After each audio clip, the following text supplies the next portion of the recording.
படிக்கிற காலத்துல பெண்கள்கிட்ட அடி வேணா தான் நீங்கள் அவங்க வெளிநாட்டுல நிக்கிறாங்க. எங்களுடைய இளங்குமரன் நீங்க பில் எழுதினதுக்காண்டி நீங்கள் வீடு வீடா போய் நாயை பிடிங்க கொண்டு சொல்லி பில் எழுதினதுக்காண்டி நீங்கள் உங்களுடைய சரிதானே ஒன்றை விளங்கிக் கொள்ளுங்க. வேலை செய்திருக்கணும். நீர் எனக்கு படிக்க MBBS அவரோட மாஸ்டர் 2 செய்திருக்காரு.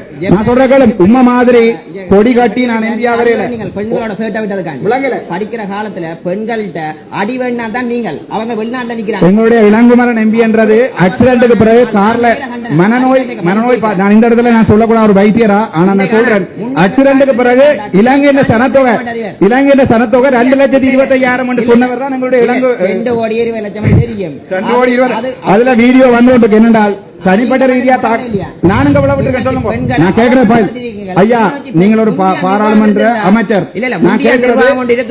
பிரச்சனை தான் நான் மக்களுடைய பிரச்சனையை கதை கேட்கல.